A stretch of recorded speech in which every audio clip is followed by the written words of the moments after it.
Dear student, आज हम अपनी 8वीं क्लास स्टार्ट करने के लिए जा रहे हैं।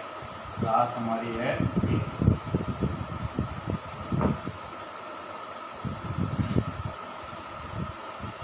8th क्लास आज हम स्टार्ट करने के लिए जा रहे हैं, जिसके अंतर्गत हम पढ़ेंगे लिक्विड सॉल्यूशन।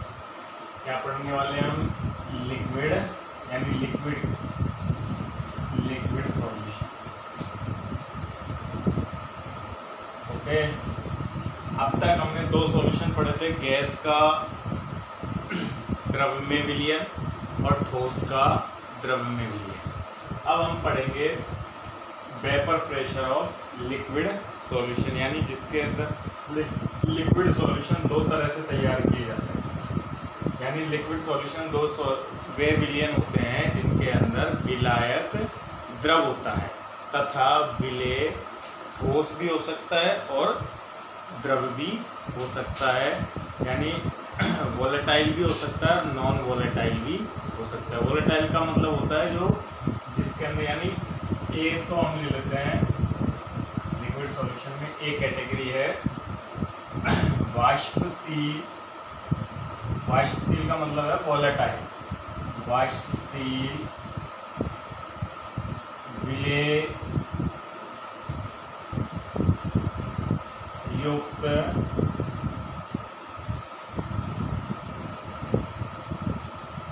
विलयन और बी कैटेगरी होती है अवाष्पशील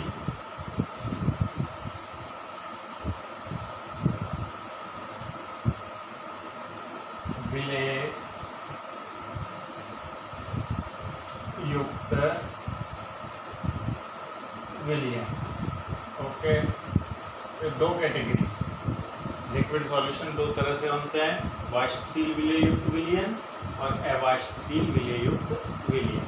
ओके, अब इनका हमको पढ़ना है इनका वाष्प दाब। विलयन का वाष्प दाब वेपर प्रेशर बोलते हैं, और इसका भी हम पढ़ेंगे वाष्प दाब। तो ठीक है, हम दोनों विलयनों का वाष्प दाब इस टॉपिक के अंतर्गत समझेंगे, लेकिन उससे पहले हम वेपर प्रेशर होता क्या है ये जान लें। एक पहले हम वेपर प्रेशर को समझते हैं, वाष्प दाब आखिर होता क्या है, फिर दोनों विलयनों का वाष्प दाब स्टडी करेंगे। ठीक है, तो वाष्प दाब यानी वेपर प्रेशर को हम पढ़ते हैं।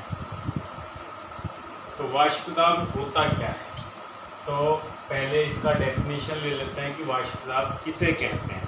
तो देखिए, वाष्प दाब यानी इसका जो वर्ड वाष्प और दाब, ये 2 बार इनसे ही डेफिनेशन निकल के सामने आती है। मान लो एक प्योर लिक्विड लेते हैं, ये एक प्योर लिक्विड है, ठीक है, और इसको प्योर लिक्विड को किसी बंद कंटेनर के अंदर रख लेते हैं और इसको बॉईल करते हैं। गरम करेंगे तो गरम करने से डेफिनेटली इसकी क्या बनेगी भाई? वाष्प बनेगी। ठीक है, तो ये एक लिक्विड था, ये लिक्विड कोई भी एनी लिक्विड जिसका भी हम वाष्प मेजरमेंट करना चाहते हैं वो ले लिया और इसको हमने गर्म किया, तो गर्म करने से इसके वाष्प बनना शुरू हो गई।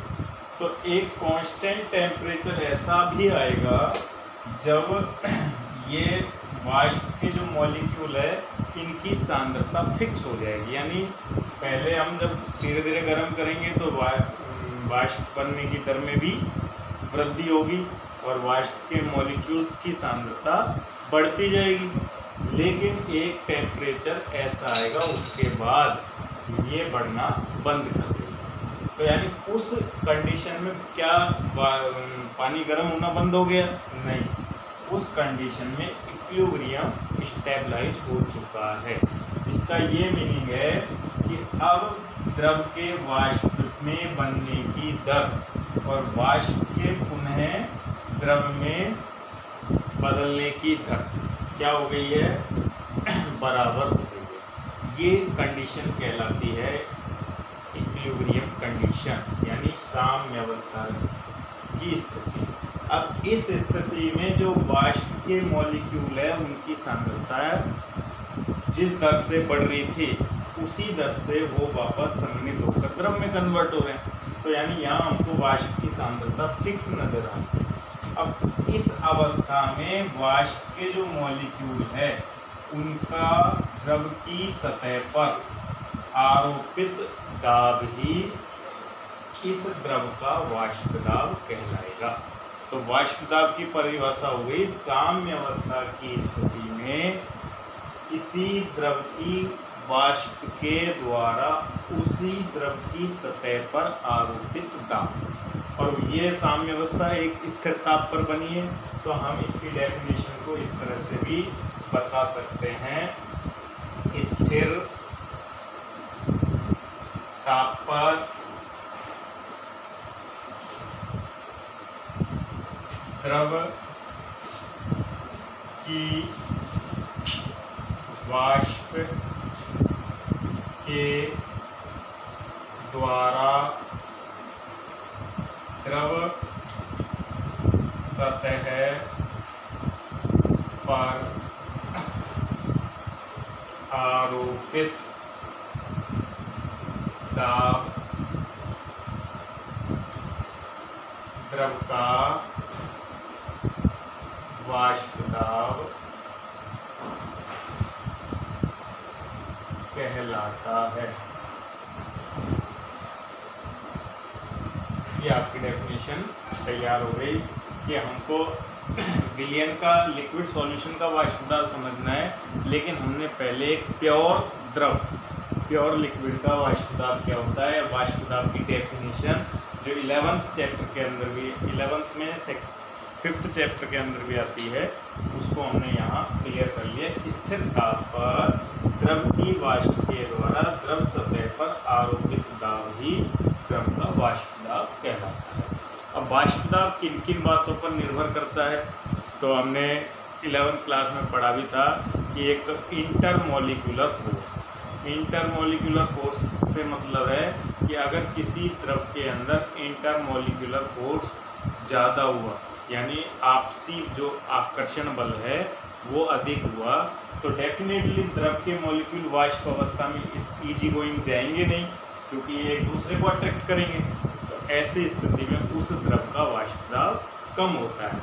ये इस पे एक क्वेश्चन भी बनता है, जैसे शहद है, उसके मॉलिक्यूल के बीच में इंटरमोलिकुलर आकर्षण ज़्यादा होता है, इसलिए जल्दी से वेपोराइज नहीं होता है, इसका वाष्प दाब भी कम होता है। आपसे एक क्वेश्चन पूछा जाता है, एल्कोहल तथा ईथर में से किसका वाष्प दाब उच्च होता है, तो इसमें जवाब आता है ईथर का वाष्प दाब अधिक होता है। कारण एल्कोहल के जो मॉलिक्यूल होते हैं वो परस्पर हाइड्रोजन बॉन्डिंग के द्वारा जुड़े होते हैं, और हाइड्रोजन बॉन्डिंग उनको क्या प्रदान करती है, हाइड्रोजन बॉन्डिंग मतलब एक इंटरमोलिकुलर फोर्स, अणुओं के बीच में आकर्षण। तो हाइड्रोजन बॉन्डिंग के कारण एल्कोहल के अणु आपस में बंधे होते हैं और वाष्प अवस्था में नहीं जा पाते। इसलिए ईथर में, जिसमें किसी भी प्रकार का हाइड्रोजन बॉन्ड नहीं होता है, तो वो जल्दी से वेपोराइज होता है, उसका वाष्प दाब भी अधिक होता है। क्लियर। तो यहाँ हम एक क्वेश्चन और लेते, तो ये हम देखा वाष्प दाब, ये मैं आपको इसलिए नहीं बता रहा क्योंकि आपके केवल वाष्प दाब की डेफिनेशन है इस चैप्टर के अंदर। ये हम पिछले क्लास के अंदर सीखा था कि भाई वेपर प्रेशर किन किन बातों पर डिपेंड करता है, तो मैंने इसलिए बता दिया। इंटरमोलिकुलर फोर्स पे भी डिपेंड करता है, साथ में टेम्परेचर पे भी डिपेंड करता है। टेम्परेचर को जैसे, यानी ताप को हम जैसे जैसे बढ़ाएंगे तो ताप बढ़ने से वाष्पीकरण की दर बढ़ जाती है, अधिक मॉलिक्यूल वेपोराइज होते हैं, और वेपोराइज होते हैं तो वाष्प दाब में भी वृद्धि होती है। तो ताप के साथ तो दो चीज़ ध्यान रखें, वाष्प दाब ताप के साथ बढ़ता है, और दूसरा इंटरमोलिकुलर फोर्स, जिस द्रव में ज़्यादा होता है उस द्रव का वाष्प दाब कम होता है। तो यहाँ हम और उसके बाद वाष्प दाब उस द्रव में हम कुछ अन्य विद्युत अपघट्य इलेक्ट्रोलाइट या नॉन इलेक्ट्रोलाइट मिला देते हैं, दूसरे पदार्थ अपद्रव्य बोलते हैं जिनको अशुद्धियाँ मिला देते हैं, तो उससे भी प्रभावित होता है। तो ये बात आती है कि वाष्प दाब किन किन फैक्टर्स पे डिपेंड करता है, लेकिन हमें उन सब से अभी मतलब नहीं है। हमें केवल स्टडी करना है कि लिक्विड सॉल्यूशन का वेपर प्रेशर क्या होता है, यानी हमको स्टडी करना है लिक्विड सॉल्यूशन जो दो तरह के होते हैं, वाष्पशील विलययुक्त और अवाष्पशील विलययुक्त, इनका वाष्प दाब कैसे मेजरमेंट किया जाता है, ये अब हमारे 12वीं के सिलेबस में है, सेकंड चैप्टर के अंदर। तो हम इसी स्टडी को आगे बढ़ाते हैं और पहले पढ़ते हैं वाष्पशील विलययुक्त विलयन का वाष्प। ठीक है, तो इस विलयन का वाष्प दाब को स्टडी करने के लिए हम यूँ मान लेते हैं कि एक, वैसे तो वाष्पशील विलययुक्त विलयन से मतलब है कि पहले विलयन हम बाइनरी विलयन ही पढ़ेंगे। बाइनरी विलयन का मतलब है द्विअंगी, जिसमें दो घटक हो, एक तो विलेय हो और एक विलायक हो। और विलेय और विलायक दोनों ही, यानी यहाँ कह रहा हूँ मैं वाष्पशील, यानी वाष्पशील विलेय हो और विलायक तो डेफिनेटली लिक्विड होता ही है।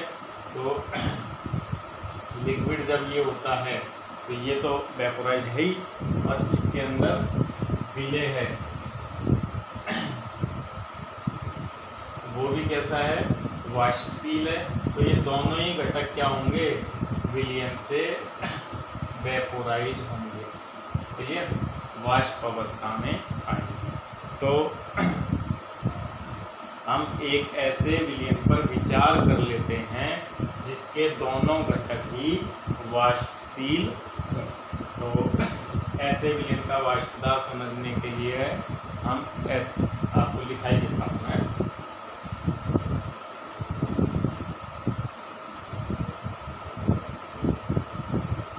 एक ऐसे द्विअंगी विलयन पर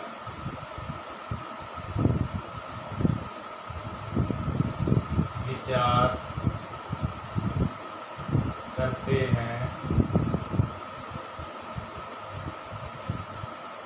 जिसमें विलयन के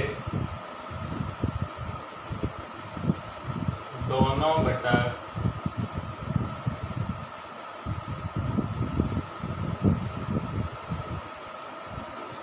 क्रमशः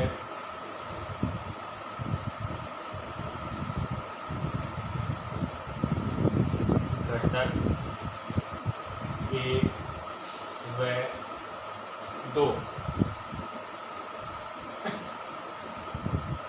दोनों ही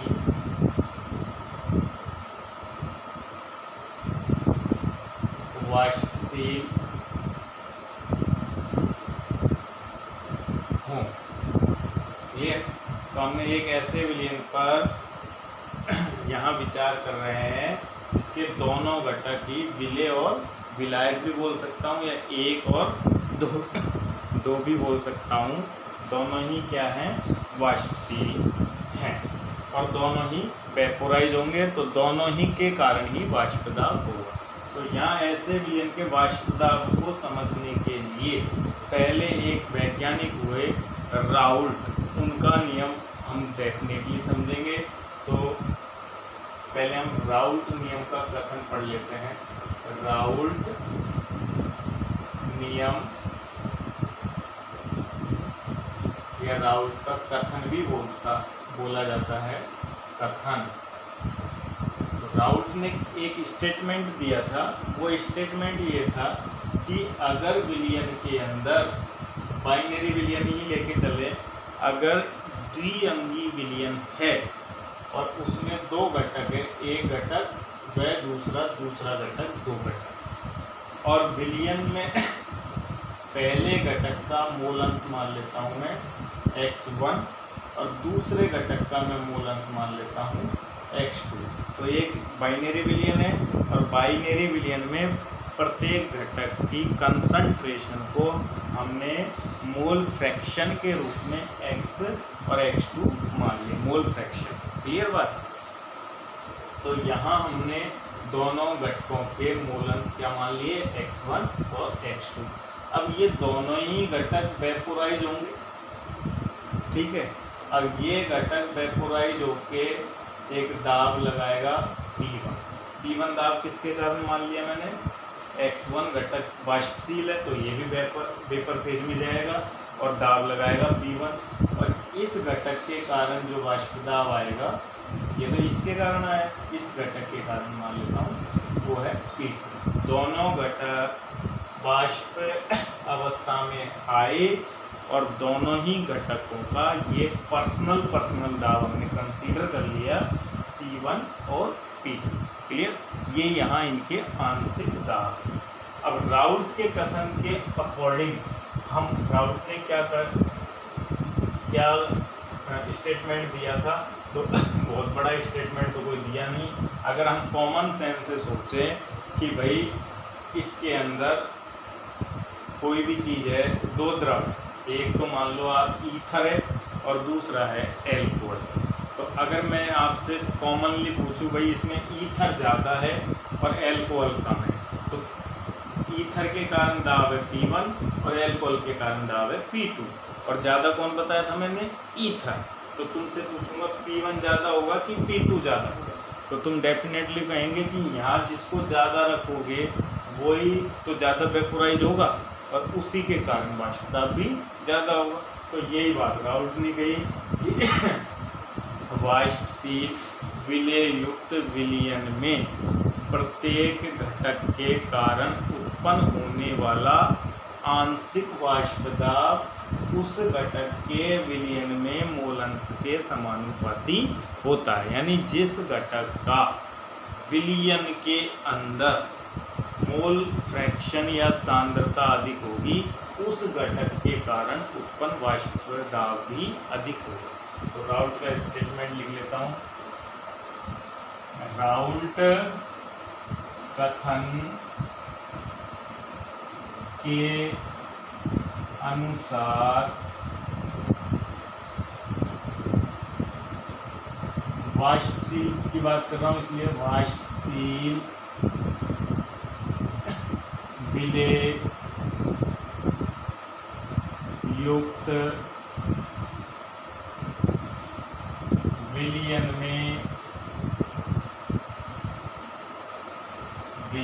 में किसी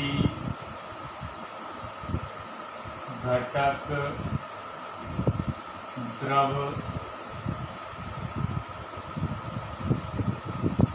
के कारण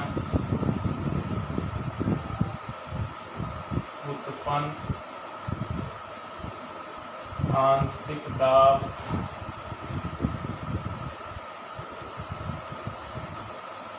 उस घटक के मोलंश के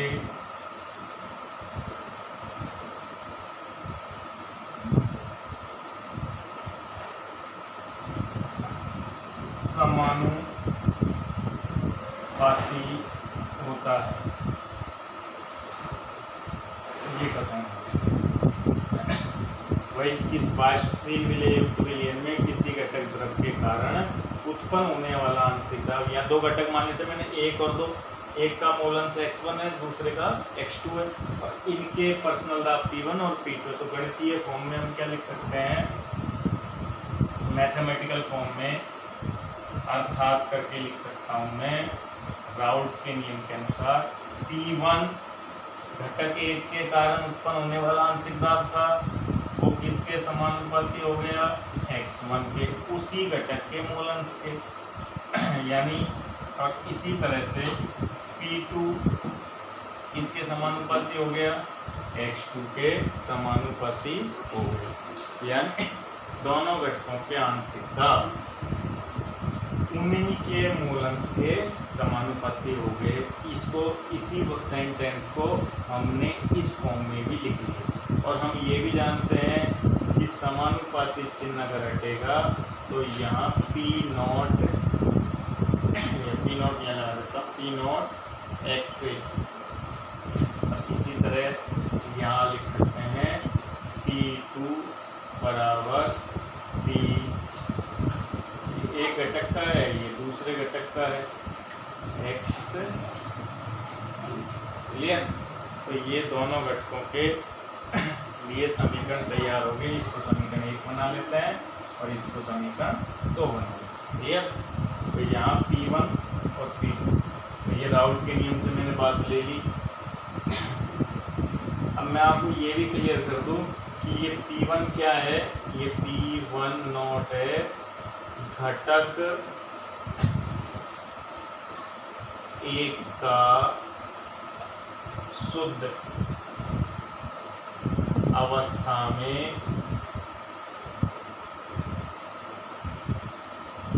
वाष्प दाब। ध्यान रखना P1 और ये P1 में अंतर ये है जब उस द्रव के अंदर दूसरा कोई द्रव नहीं है, प्योर एक ही घटक है, तब मतलब x1 बराबर इकाई हो गया, ओके। तब हम कह सकते हैं P1 नॉट के बराबर हो गया, यानी शुद्ध अवस्था। और ये P1 है, वो है घटक 1 का आंशिक वाष्प। P1 घटक 1 का आंशिक वाष्प दाब, यानी पर्सनल वाष्प दाब जब विलियन में था।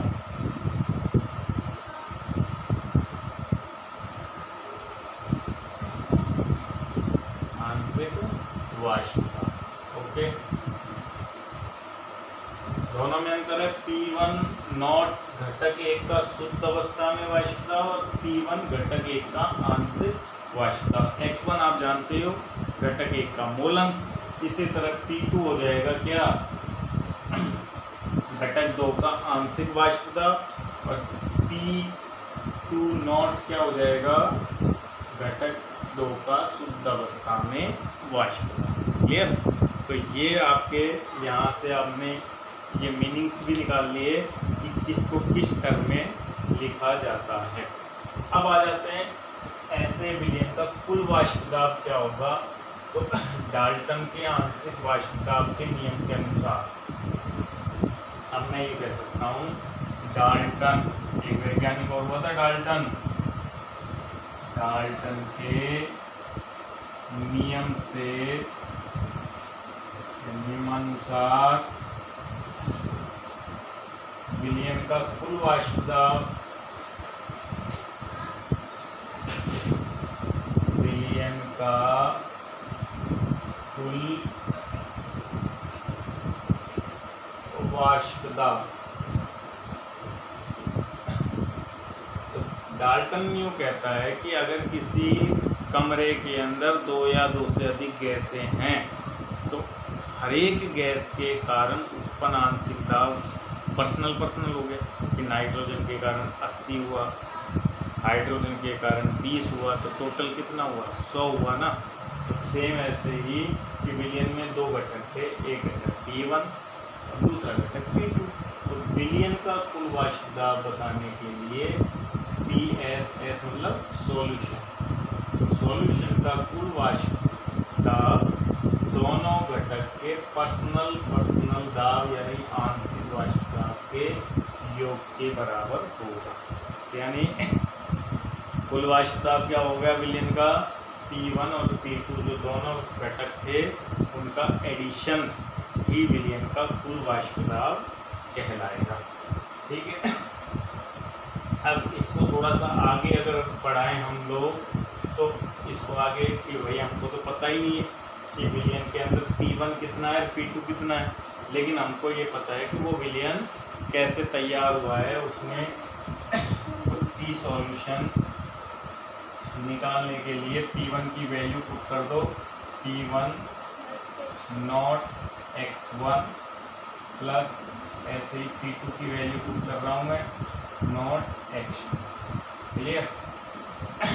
तो ये जब आपको दोनों द्रव जिनको मिलाकर विलयन तैयार किया गया है उनकी शुद्ध अवस्था में वाष्प दाब दिए गए हों और उनका कंपोजिशन भी कि वो कैसे तैयार हुए हैं वो भी दिया गया है। एक ही दिया हो मान लो, तो आप एक चीज़ जानते हो कि विलयन में अगर दो घटक हैं x1 यानी एक घटक के मूलंश और x2 दूसरे घटक के मूलंश, और आपको प्रश्न एक ही घटक का मूलंश दे के चल रहा है तो दूसरे का आप इनका एडिशन होता है एक के इक्वल। ये पहले से ही आप जानते हो।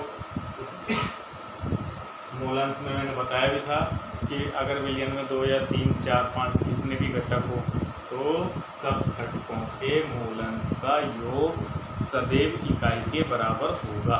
और अगर आपको एक का पता है तो दूसरे का यहाँ से फाइंड आउट कर सकते हैं। इसी तरह से अब हम पी सॉल्यूशन यानी अब विलयन का कुल वाष्प दाब निकालने के लिए आपको ज़्यादा चीज़ों पे डिपेंड ना होते हुए केवल कुछ चीज़ों पे ही डिपेंड हो। जैसे एक तो आपको P1 शुद्ध अवस्था में वाष्प दाब पता हो, x1 पता हो, लेकिन आपको P2 भी पता हो, चलो दूसरे घटक का शुद्ध अवस्था, लेकिन x2 पता नहीं हो तो कैसे निकालोगे? x2 यहाँ से 1 और x1 इधर ले जाओ तो 1 माइनस x1 कर लोगे। क्लियर? तो अब इस समीकरण को कुछ खोल लेते हैं।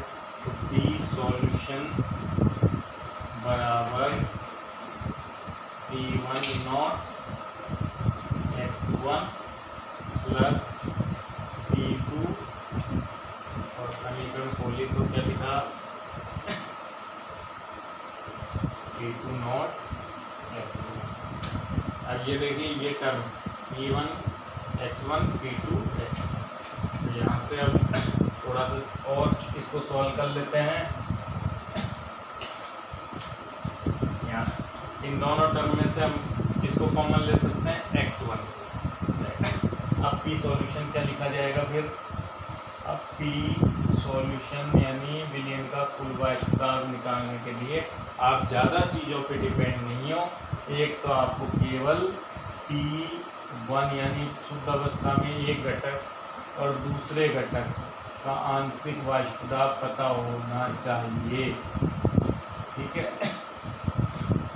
ये मैंने इसमें से कॉमन ले लिया, माइनस क्या x1 कॉमन ले लिया तो P1 P2 बच्चा यही समीकरण आ जाएगी। इसको x1 को गुणा कर दो प्लस P2 नॉट। अब केवल एक घटक के मूलंश के साथ विलयन का वाष्प दाब फाइंड आउट किया जा सकता है। तो ये एक महत्वपूर्ण समीकरण हो गई, इसको नाम दे देता हूँ मैं समीकरण ए। और ध्यान से देखें, समीकरण एक सरल रेखा की समीकरण, इसकी तुलना आप किससे कर सकते हो?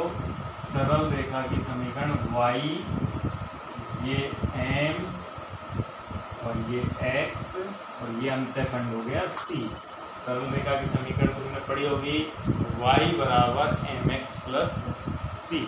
तो इसके अकॉर्डिंग क्या कहा जा सकता है? तो इस समीकरण के अकॉर्डिंग सरल रेखा की तरह अगर मैं बताऊं तो यूँ कह सकते हैं, अगर हम किसी द्विअंगी विलयन के अंदर यानी द्विअंगी विलयन के अंदर विलयन के वाष्प दाब को y एक्सिस पर लें और उसे किसी एक घटक के मूल अंश के साथ उसका परिवर्तन देखा जाए तो मूल अंश बढ़ने के साथ इसमें अंतःखंड भी है। तो स्टार्टिंग में जब मूल अंश x1 कितना है 0, x1 मैंने 0 ले लिया, x1 0 ले लिया तो यहाँ x1 का मान मैक्सिमम कितना हो सकता है? 1 हो सकता है। तो x1 जब 0 है तो सॉल्यूशन का वाष्प दाब P2 के इक्वल होगा ना। तो P2 के इक्वल यानी यहाँ क्या लिख देता हूँ मैं, ये है P2 शुद्ध अवस्था में घटक 2 का आंशिक दाब। और ये x1 में जैसे जैसे वृद्धि आएगी ये एक सरल रेखा की फॉर्म में बढ़ता ही जाएगा। ठीक है, और जब x1 की वैल्यू मैक्सिमम कितनी होगी ये लिखना x1 की वैल्यू मैक्सिमम होगी 1। तो जब 1 लिखते हैं तो P2 से P2 कैंसिल हो जाएगा, P1। तो x1 की वैल्यू इस जगह पर